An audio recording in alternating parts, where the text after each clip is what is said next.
नमस्कार and welcome to planet four. आइए फटाफट जान लेते हैं दिन भर की तमाम बड़ी और महत्वपूर्ण खबरें। आज की वीडियो में बात होगी इजराइल द्वारा लिए गए हमास के खिलाफ 3 संकल्प की, नई दिल्ली में तालिबान द्वारा खोले जाने वाले दूतावास की, आगे जानेंगे कि छत्तीसगढ़ और तेलंगाना में कांग्रेस की सरकार बनने जा रही है, लेकिन एग्जिट पोल में मध्य प्रदेश और राजस्थान को लेकर असमंजस जारी। साथ ही वीडियो में जानेंगे कि आखिर किस एग्जिट पोल ने मध्य प्रदेश की 230 सीटों वाली विधानसभा में भाजपा को 160 सीट देने का दावा किया है। राजस्थान में अशोक गहलोत के बाद किस योगी को माना जा रहा है सीएम पद का प्रबल दावेदार। आखिर किस एग्जिट पोल ने किया ये दावा कि ज्योतिरादित्य सिंधिया के गढ़ में बीजेपी का सुपड़ा साफ हो जाएगा। इसके अलावा वीडियो में जानेंगे देश और दुनिया के तमाम बड़ी खबरों को, लेकिन आइए सबसे पहले जान लेते हैं आज की प्रमुख हेडलाइंस। हमास से जंग क्यों कर रहा है इजराइल? पीएम नेतन्याहू ने अमेरिकी विदेशी मंत्री को बताए ये 3 मकसद। तालिबान 2 से 3 दिनों में नई दिल्ली में खोलेगा अफगान दूतावास, क्या इसका मतलब मान्यता देना है? इजराइल का दावा, बंधकों को डराकर टाटा बाय बाय करा रहे हमास आतंकी ताकि दुनिया को लगे सब ठीक है। गाजा में यहूदियों की कॉलोनी बसाने लगा इजराइल, पीएम नेतन्याहू ने रख दी नींव। 1 दिसंबर को COP28 के विश्व जलवायु शिखर सम्मेलन में हिस्सा लेने दुबई पहुंचे पीएम नरेंद्र मोदी। एमपी में सस्पेंस बरकरार, राजस्थान भी साफ नहीं। छत्तीसगढ़ तेलंगाना में कांग्रेस एग्जिट पोल में हो रहे चौंकाने वाले खुलासे। एक एग्जिट पोल में ज्योतिरादित्य सिंधिया के गढ़ में बीजेपी का सुपड़ा साफ। इंडिया टुडे के सर्वे ने बीजेपी को मध्य प्रदेश में 162 सीट देकर सभी को चौंकाया। राजस्थान में सीएम के पसंदीदा चेहरे के तौर पर पिछड़ी वसुंधरा राजे, गहलोत और योगी बाबा का जलवा। राजस्थान में 5 एग्जिट पोल में से 3 में बीजेपी की बन रही सरकार। आज तक के एक्सिस माई इंडिया में कांग्रेस का पलड़ा भारी। 3 एग्जिट पोल के अनुमान हुए सही तो शिवराज सिंह चौहान का रॉकेट की तरह बढ़ेगा ग्राफ। यूएन चीफ बोले फॉसिल फ्यूल का इस्तेमाल बंद हो। भारत ने कहा कोयला भारत का मुख्य एनर्जी सोर्स था और रहेगा। दुबई में COP28 समिट शुरू। चीन के बाद अब अमेरिका में निमोनिया की रहस्यमयी लहर। ओहियो में 145 बच्चे बीमार। इन सभी हेडलाइंस के अलावा वीडियो में जानेंगे और भी बहुत कुछ। प्लैनेट 4 की तरफ से आप देख रहे हैं दिन भर की तमाम बड़ी खबरें। इजराइल हमास में हुए अस्थायी सीज़फायर के बीच यरूशलेम में आज सुबह आतंकी हमला हुआ है। इस हमले में 3 लोगों की मौत हो गई। इस हमले के बाद इजरायली पीएम बेंजामिन नेतन्याहू ने अमेरिकी विदेश मंत्री एंटनी ब्लिंकन के साथ मीटिंग की। इस दौरान नेतन्याहू ने ब्लिंकन से बताया कि ये वही है जिसने 7 अक्टूबर को कत्लेआम मचाया था। ये वही हमास है जो हर जगह हमारे लोगों की हत्या करने की कोशिश कर रहा है। नेतन्याहू ने ब्लिंकन से आगे कहा कि हमने हमास को खत्म करने की कसम खाई है और ऐसा करने से हमें कोई नहीं रोक सकता। उन्होंने ये भी बताया कि ये जंग तब तक खत्म नहीं चलेगी जब तक हमारे 3 मकसद पूरे नहीं हो जाते। नेतन्याहू ने बताया कि पहला मकसद सभी बंधकों को हमास के कब्जे से सुरक्षित निकालना है, दूसरा मकसद हमास का पूरी तरह से खात्मा और तीसरा मकसद ये सुनिश्चित करना है कि अगली बार गाजा की तरफ से हमें कोई खतरा ना हो।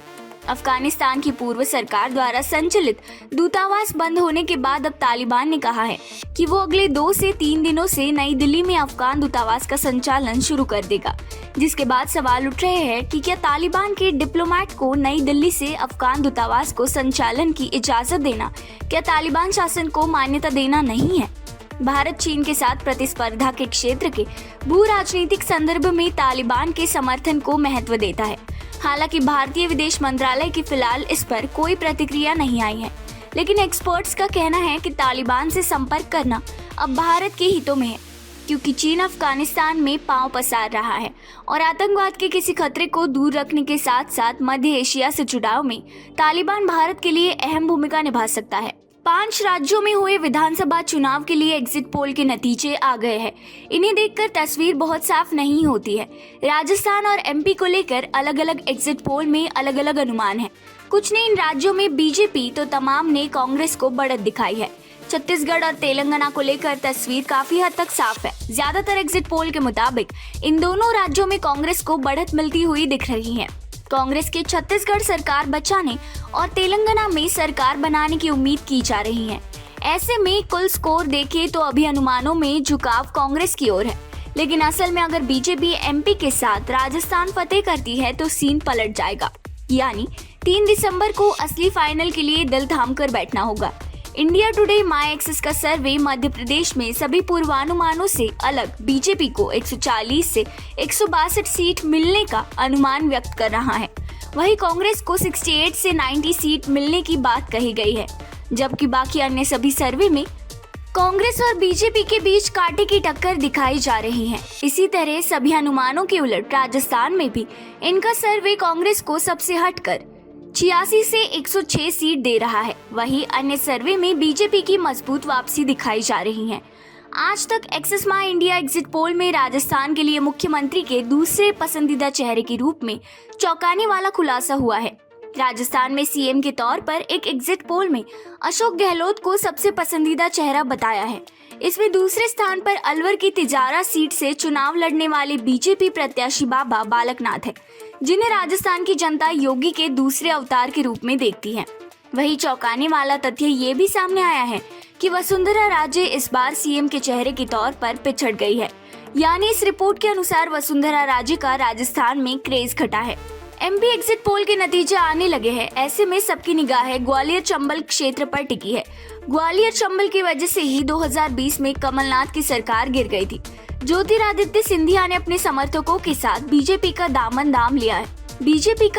थाम लिया था। एबीपी और सी वोटर्स के एग्जिट पोल के अनुसार ग्वालियर चंबल में बीजेपी की स्थिति ठीक नहीं है। ज्योतिरादित्य सिंधिया के गढ़ में बीजेपी को बड़ा नुकसान हो रहा है। ये ज्योतिरादित्य सिंधिया के लिए असहज करने वाले नतीजे हैं। ग्वालियर चंबल की सीटों पर ही उनका प्रदर्शन टिका हुआ है। पार्टी में आगे की स्थिति उनकी तभी मजबूत रहेगी जब ज्यादा से ज्यादा उनके वफादार चुनाव जीतेंगे। वहीं ज्योतिरादित्य सिंधिया के गढ़ में बीजेपी को निकाय चुनाव में झटका लग चुका है। कई सालों बाद पार्टी ग्वालियर और मुरैना में मेयर चुनाव हार गई थी। ऐसे में इस बार ज्योतिरादित्य सिंधिया के सामने बड़ा चैलेंज है। राजस्थान में 5 साल पहले कितने सटीक थे एग्जिट पोल 2018? पिछले राजस्थान विधानसभा चुनाव में एग्जिट पोल ने कांग्रेस को स्पष्ट बहुमत दिया था। हालांकि वास्तविकता में कांग्रेस को जोड़ तोड़ कर सत्ता हासिल करनी पड़ी थी। बाद में बसपा के 7 विधायकों को कांग्रेस में शामिल किया गया था। इस बार के ज्यादातर एग्जिट पोल चुनाव बाद सर्वेक्षण में राजस्थान और मध्य प्रदेश में भारतीय जनता पार्टी को बढ़त मिलने का अनुमान लगाया गया है।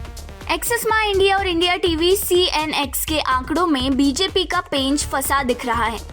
टुडेज चाणक्य CNX और इंडिया टुडे एक्सिस माई के एग्जिट पोल के अनुसार एमपी में बीजेपी को बम्पर बहुमत मिल रही है। इससे यह अनुमान लगाया जा रहा है कि एमपी में शिवराज सिंह चौहान का जादू चल गया है। चुनाव की शुरुआत में उनकी पार्टी उनसे दूरी बना रही थी। यहाँ तक प्रधानमंत्री नरेंद्र मोदी भी शुरुआत में उनकी योजनाओं का नाम नहीं ले रहे थे। वोटिंग से कुछ दिन पहले बीजेपी ने अपनी रणनीति बदल ली। इसके साथ ही शिवराज सिंह चौहान की फ्लैगशिप योजना लाडली बहना का जिक्र शुरू कर दिया। इस वीडियो में फिलहाल इतना ही। अगली अपडेट पाने के लिए वीडियो को लाइक तथा प्लैनेट 4 चैनल को सब्सक्राइब कर ले और बेल नोटिफिकेशन भी ऑन कर ले। धन्यवाद। नमस्कार।